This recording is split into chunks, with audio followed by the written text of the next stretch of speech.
the First Gulf War, thousands of American soldiers returned from Iraq complaining of a variety of troubling symptoms that collectively came to be known as Gulf War syndrome. Within a couple of days of getting there, everybody was sick. They were falling apart. The Pentagon refused our interview request. If the people in this country knew the truth behind this, it could bring down the government as we know it. For more than a decade, the official position from the White House was that Gulf War syndrome is nothing more than post-traumatic stress disorder.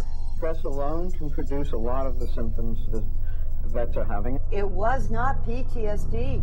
It was physiological damage by the exposure agents that we had. The Gulf War veterans were, without a doubt, exposed to biological and chemical weapons, radiation weapons, the vaccines. Our troops were exposed in no uncertain terms, have come back with the symptoms of those exposures, but yet have been denied treatment. When the helicopters flew over the base, there was a stench that blew up from the sand, and we never figured out what it was. Well, there is absolutely no doubt that the United States government aided and abetted Saddam Hussein's chemical and biological warfare program. We contaminated everybody in theater to some extent or another. Clearly something happened, and we can't let him just sweep this thing under the rug. Depleted uranium is simply a radioactive weapon. It is, in fact, a weapon of mass destruction. Our weapons have caused incredible disability, not only to U.S. troops. They're having an epidemic of cancer in children now in Iraq.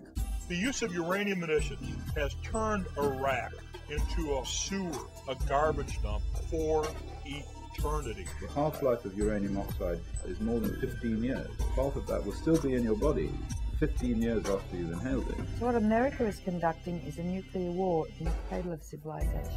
Disappearing samples, destroyed records, really point to nothing else than conspiracy against the veterans of the United States.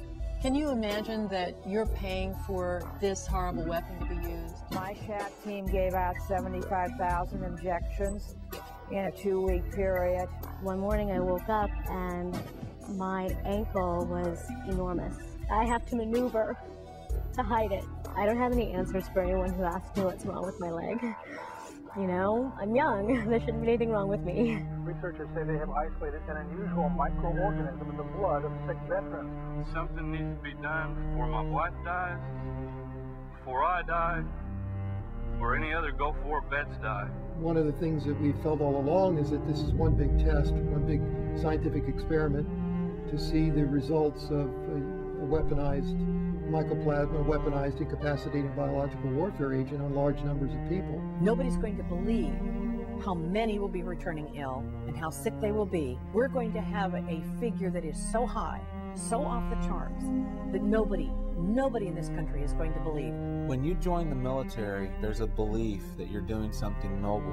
And the unspoken commitment that every soldier believes is that if you are injured, that your government will take care of you when you come home.